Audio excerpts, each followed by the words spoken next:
साहित्य की अपनी ही दुनिया होती है और इस दुनिया में शब्दों के माध्यम से संवेदना और भावों का संगम इतना प्रभावी होता है कि पाठक और लेखक का एक अटूट रिश्ता बन जाता है। साहित्य अकादमी पुरस्कार से सम्मानित वरिष्ठ कथाकार और लेखिका चित्रा मुद्गल के योगदान को देखते हुए विश्व हिंदी अकादमी ने मुंबई में उन पर आधारित एकाग्र आयोजन किया, जिसमें अचला नागर, सूर्यबाला, माया गोविंद, मनमोहन सरल, विश्वनाथ सचदेव, राजेंद्र गुप्ता, अनंग देसाई, सुदर्शना द्विवेदी, पूजा श्री, रेखा निगम, प्रियंका चंदानी, सीमा कपूर, करुणा शंकर उपाध्याय और भूपनाथ पांडे सहित अनेक साहित्य प्रेमियों की प्रमुख उपस्थिति देखी गई। वरिष्ठ पत्रकार और लेखक हरीश पाठक की संकल्पना और संरचना की बदौलत विश्व हिंदी अकादमी का यह आयोजन यादगार बन गया। इस विशेष अवसर पर चित्रा मुद्गल की कहानी इस हमाम में का बेहद उम्दा पाठ किया प्रियंका चंदानी ने। अब होता ही था, जैसे ही उसकी घंटी बजती, मैं फौरन अपनी व्यस्तता को झटककर डिब्बा उठ अंजा के सामने पहुंच जाती और उसे तुरंत खाली कर देने के लिए कहती। एक आध रोज तो इस परिवर्तन से उसे परेशानी हुई थी। कचरों का झाबा 58 नंबर वाले फ्लैट के सामने ही वो हमेशा की तरह रखा छोड़ा था। पूछे बिना उससे रहा भी नहीं गया। मुहासे भरे सांवले गालों की उभरी गोलाइयों के नीचे कुछ अधिक फटे होठों में वो अर्थपूर्ण मुस्कुराई। इधर कचरे का डिब्बा चोरी नहीं होता। उसके गलत मतलब निकालने पर एकाएक दिमाग भरना उठा था। सुबह का वक्त था। संयत होकर जवाब दिया, ये बात नहीं है अंजा। असल में साहब को दरवाजे पर पड़ा हुआ खाली कचरे का डिब्बा अपशकुन लगता है। मुंबई के साहित्य जगत में देवमणि पांडे का संचालन बेहद स्थापित और लोकप्रिय माना जाता है। इनके संचालन ने ताजा हवा के झोंके की तरह पूरे आयोजन को खुशनुमा बना दिया। जाहिर है, जब आयोजन में मुख्य आकर्षण चित्रा मुद्गल की उपस्थिति हो, तब उनके लिए हर किसी ने अपने उद्गार अपने तरीके से व्यक्त करना ही उचित समझा। मुझे मुंबई में इस तरह का जो अनुभव हुआ है वो एक मिठीबाई कॉलेज का है। एक धर्मवीर भारती को लेकर के कार्यक्रम हुआ था और मैं तो उनकी शिष्या है ना। और आज इतने पुराने चेहरे आए, जबकि दूरियां हैं और कष्ट उठाकर, और गर्मी के इन दिनों में मुझे लगा विश्व हिंदी अकादमी ने मुझे अगर बुलाया न होता तो शायद मुझे अंदर से बहुत तकलीफ होती। एक तरह से अद्भुत है इतने लोगों का जुड़ना इस शहर में, और इतने लेखक और पत्रकारों का जुड़ना और उनसे मिलना, इतने पुराने लोगों से मिलना। मेरे लिए ये बस, मैं शब्द नहीं, मतलब मन बहुत मिलती है। मुझे पाठकों की सत्ता का एहसास होता है। रचना पाठकों के लिए होती, सृजनात्मकता का एक एक शब्द अपने अर्थ छवियों को खोलता हुआ अपने पाठक तक अगर संप्रेषित होता तो ये एक किसी भी लेखक का सौभाग्य होता है। वो दृष्टि अगर संप्रेषित होती है और पाठक को सचमुच वो जो दृष्टि देना चाहता है कि अपने इर्द गिर्द सोचिए, अगर वो रचना सोचने पर विवश करती है तो पाठक की थपथपाहट, प्रशंसा, हौसला अफजाई, वो ही एक सृजनकार की ऊर्जा होती है और एक नए उत्साह से वो भर जाता है। आज मेरे इतने पुराने लोग मिले मुझे, और कुछ ऐसे लोग मिले जो रचना के माध्यम से मुझे मिले। ये पाठक हैं शुद्ध रूप से, अपनी अपनी जगह वो बहुत बड़े विशेषज्ञ हैं, महारत हासिल की हुई है उन्होंने अपने अपने क्षेत्रों में। लेकिन जब मुझे मिले तो मेरे और उनके बीच रचना थी। मेरा post box number 203 Nala Sopara था। मुंबई का वो उपनगर था जहाँ ये रचना बढ़ती है, विकसित होती है ना। और आप यकीन कीजिए, पिछले दिनों एक अनजान पाठक का फ़ोन आया, रात को 1:30 बजे फ़ोन बज रहा है, मुझे अभी नींद लगी है, 76 साल की हो रही हूँ। इतनी रात को कौन करेगा, कोई नटोरियस होगा, लेकिन नहीं, वो पाठक था जिसने मुझे फ़ोन किया, चित्रा जी, वंदना बेन कहाँ हैं, ये माँ कहाँ है। ये माँ गौरकी की माँ में मिली थी मुझे। ये आज इतनी मजबूत माँ जो अपनी वसीयत जाहिर करती, आज नाला सोपारा में मिली। देखिए, आज इस मुंबई शहर में हमने चित्रा जी का स्वागत किया। ये मुंबई शहर चित्रा जी का अपना शहर है और साहित्य अकादमी अवार्ड उन्हें मिला, इस बात की खुशी और इस बात का गर्व मुंबई वालों को भी है। ये इस बात का संकेत है जिस तरह से आज उन्हें अभिनंदन किया गया उनका। चित्रा जी एक ऐसी लेखिका रही हैं जिन्होंने अपने जीवन को जैसा जिया है, वो सारा जो जिया है उसको उन्होंने अपने सामने रखा है। सिर्फ कल्पना नहीं है वो, जैसे मैंने कहा कि वो ये मान करके चलती हैं कि साहित्य का काम सपने देखना और दिखाना भी है, फिर उन सपनों को पूरा करने की बात आती है। तो ऐसी रचनाकार को हमारे बीच में पा करके आज हम मुंबई वाले सचमुच आनंदित। बहुत यादगार रहा। ये सुने कहानी कार्यक्रम हम लोग करते हैं और इसके 4 एपिसोड हो गए हैं, ये चौथा है। और इस बार हम लोगों के दिमाग में, संयोजक मैं ही हूँ, ये आया था कि 2 कहानीकार 3 कहानीकार होते हैं, तो हिंदी की शिखर कथा लेखिका चित्रा मुद्गल, जिनको हाल ही में नाला सोपारा जो बम्बई के ही जीवन पर केंद्रित उपन्यास है, उस पर एकाग्र, जिसमें उनका कहानी की समीक्षा, वो क्योंकि लंबे टाइम तक बम्बई रही हैं तो उनके संस्मरण, यादें, तो वो सब पूरा चित्रा मुद्गल एकाग्र करके हम लोगों ने ये रखा हुआ था। और मुझे खुशी है और इस बात की कि सारे लोगों ने इसको बहुत पसंद किया और चित्रा जी का वक्तव्य सब लोगों ने सराहा। बहुत अच्छा और इतना अच्छा प्रोग्राम है, कितने उनके चाहने वाले हैं, कितने बड़ी लेखिका हैं, ये उसका उदाहरण है। और हमारे पुराने संबंध हैं, मैंने उनकी एक टेलीफिल्म में काम किया था, तब से ही बहुत मान देती हैं। मैं सम्मानित होता हूँ कि वो मुझे मान देती हैं। हम तो बड़ा अच्छा कार्य।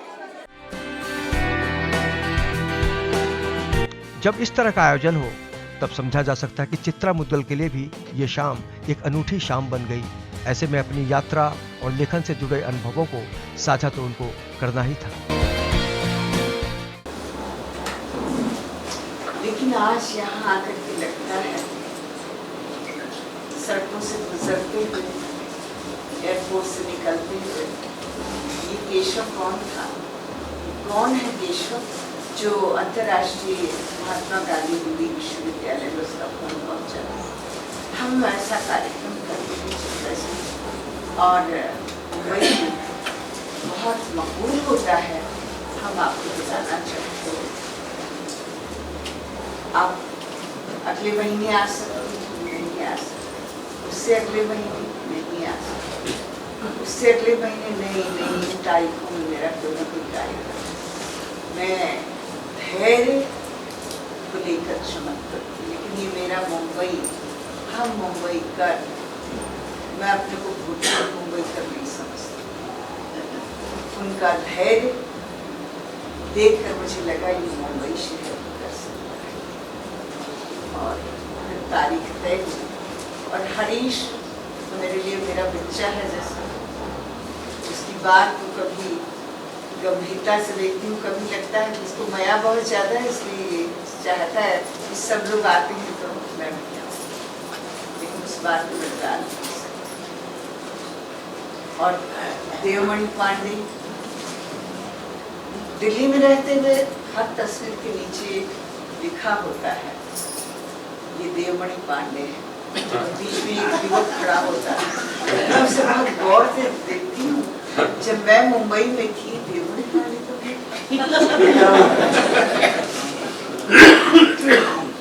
अचरज होता है कि देखो कितने लोग हैं जो हिंदी में वो अपना कंधा दे रहे हैं। वो कंधा नहीं जो उसकी विदाई में किसी के दिया जाता है। तो ये शहर कई चीजों में खींचता रहा।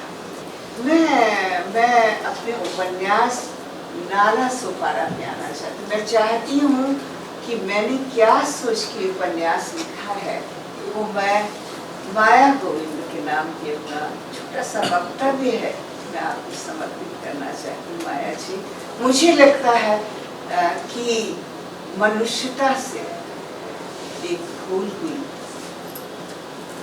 भले वो हमारे काव्य शास्त्र में आज ही करुणा सुना रहे थे, वो किन्नरों को भी देवताओं के बीच में शामिल करके उनका कसीदा पढ़ा गया, लेकिन वो कसीदा था या नहीं, या उनकी भी मूर्ति बना।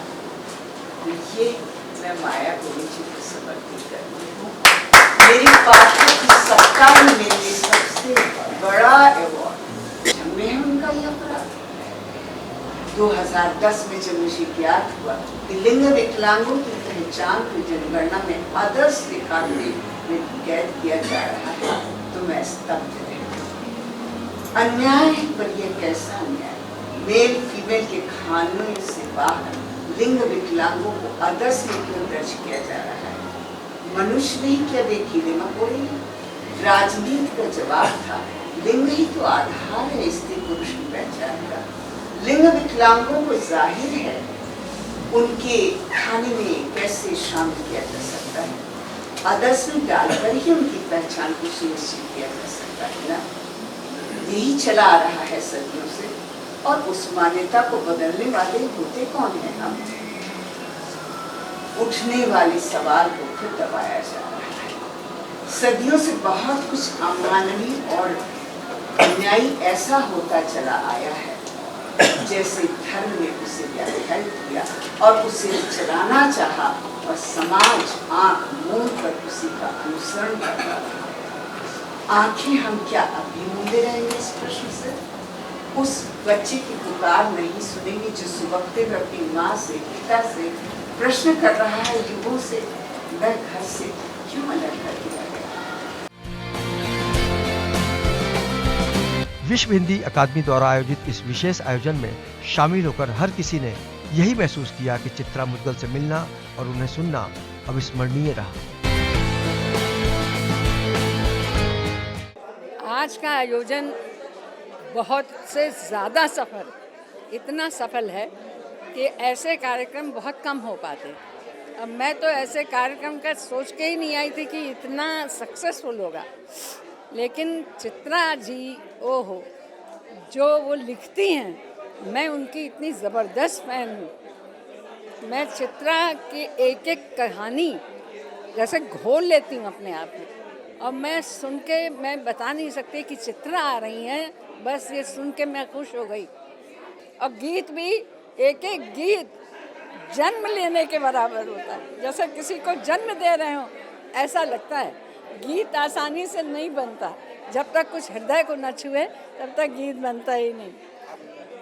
कार्यक्रम बहुत अच्छा था, और विशेषकर चित्रा जी का जो लेखन है वो बहुत ही सामयिक रहा है।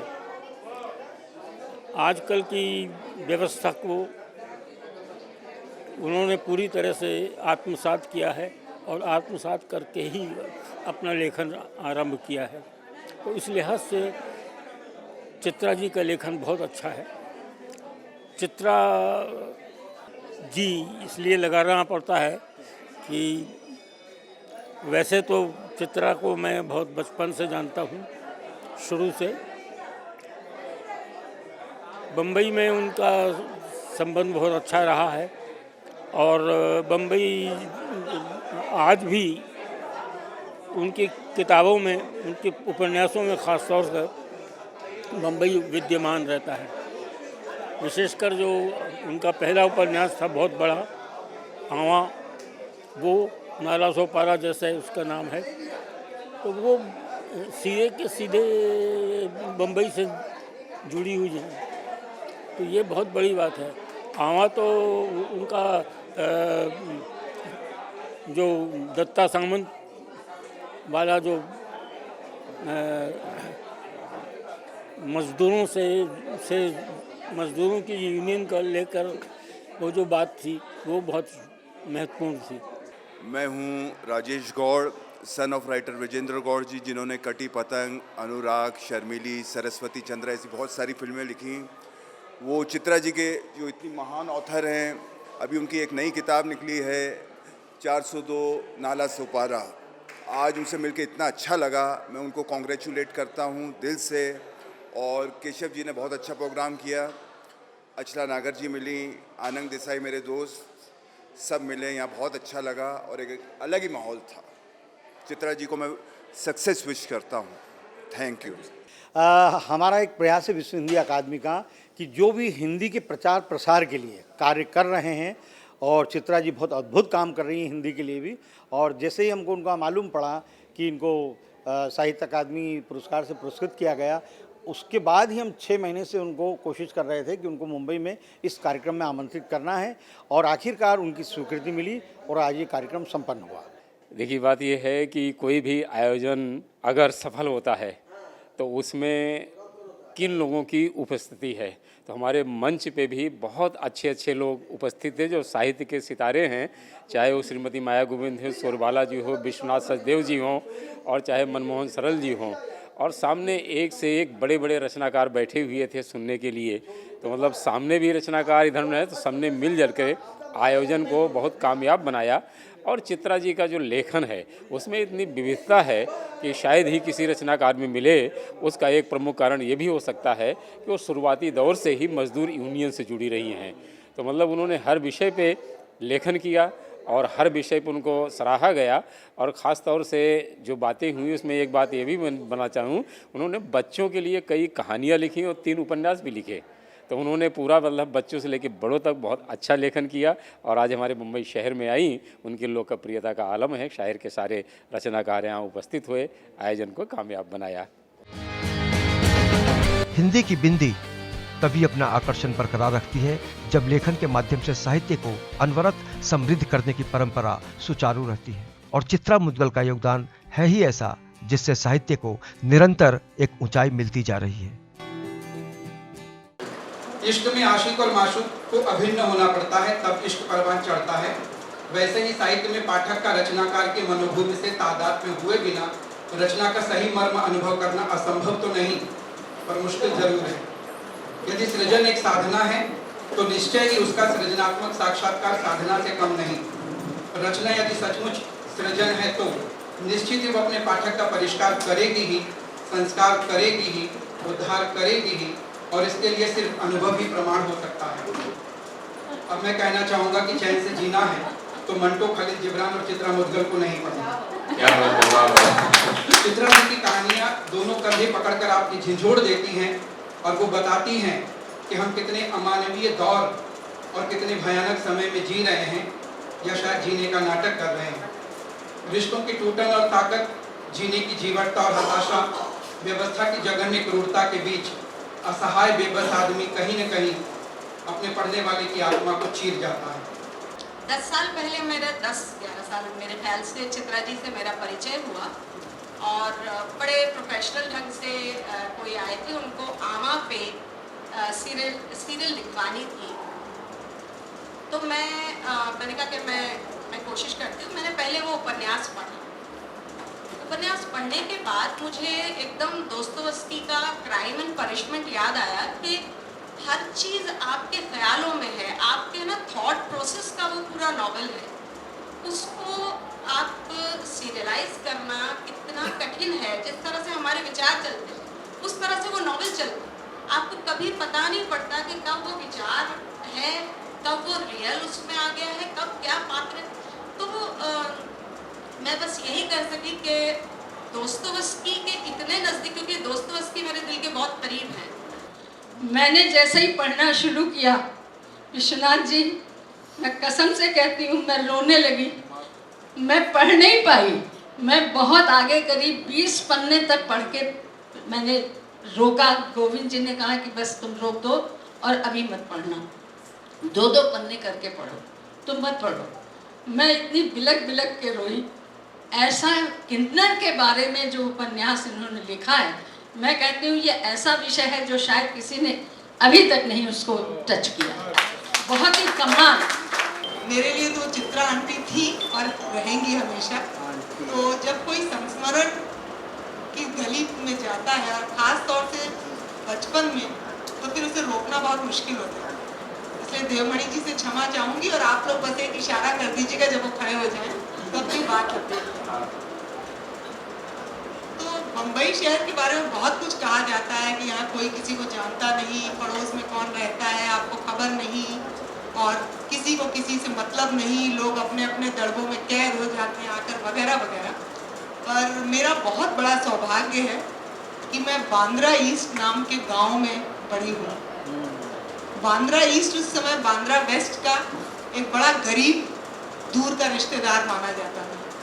उस समय वहाँ ज़्यादा बस सर्विस भी नहीं थी, एक ही बस सर्विस शायद आती थी, और ज़्यादा बाहर की बम्बई से ज़्यादा हम लोगों का संपर्क नहीं था। और फिर बाद में बचपन में ही मैंने शादी भी कर ली और मायका थोड़े दिनों के लिए जब छूट गया तो कुछ घर थे जो बिल्कुल मायका बन गए। और फिर चित्रा आंटी का घर था, छोटे छोटे बच्चे थे जिनको चित्रा आंटी के घर में नक्सलाइट की उपाधि दे दी गई थी।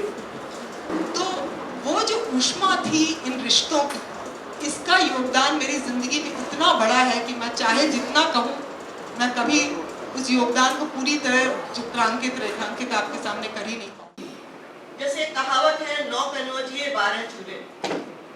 तो जब ये माताजी कान्यकुब्ज ब्राह्मण और 20 बिस्वा वाले ब्राह्मणों की बात करती हैं तो शायद लोग नहीं जानते कि एक जमाने में छूत छात, अछूत, जमादार, आज की पीढ़ी इस कॉन्सेप्ट से बहुत ज्यादा परिचित नहीं है। लेकिन ये अगर आप पीछे जाके देखें और ये देखें कि उस समय की ये कहानी है जब स्त्री विमर्श भी उतना प्रचलित शब्द नहीं था, जब एक आक्रोश की चिंगारी सुलगनी शुरू हुई थी औरतों में, अपने अस्तित्व के प्रति उनके मन में जागृति हो रही थी। वो शादी तो कर रही थी अपने माता पिता या भाई भाभी के पसंद किए हुए लड़कों से, लेकिन कहीं उन्हें ये जरूर महसूस हो रहा था बार बार कि वो सिर्फ कठपुतली नहीं है कि पति के चलाए इशारों पे चले, उसकी मर्जी से जिए, उसकी मर्जी से उठे, उसकी मर्जी से बैठे। मैं चित्रा को मिली जो भाभी बन चुकी थी, ये बताती है कि हम तो लखनऊ में बाबा जी के जब पैर छुए तो माँ ने अपने पल्लू से हमारी माँ 5 रुपए खोल के दिए थे, इनको पैर छुए थे जब। तो इससे बढ़कर भाई भाभी क्या होंगे। और ये मिली कहाँ, इतनी खूबसूरत लड़की है, कहाँ मिली मुझे। मैं यहाँ जब आई अनिल चोपड़ा जी की फिल्म लिखने निकाह, तो तब घर वर तो उसके भी बहुत सालों तक नहीं था मेरे पास। ये बात ये कि मैं यहाँ चित्रा मुटकर जी की साहित्यिक यात्रा जो है या उनकी साहित्यिक कृतियाँ हैं उस पर बात करने नहीं आया।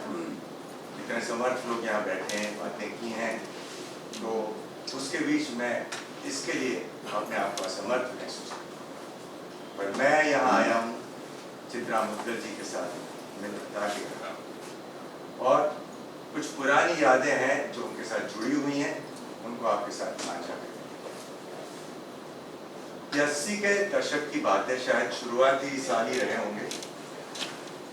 सारिका दिल्ली से प्रकाशित होने लगी और अवध नारायण मुदगल जी और चित्रा मुदगल जी दिल्ली में स्थायी। मैं उस वक्त अपना कोर्स खत्म करके राष्ट्रीय नाट्य विद्यालय के रंग मंडल के साथ जुड़ा हुआ था और लगातार हम लोग नाटक कर रहे थे। ऐसा 2-3 वर्षों तक चलता रहा, बड़ा अच्छा रहा, बड़ा अच्छा लगता था।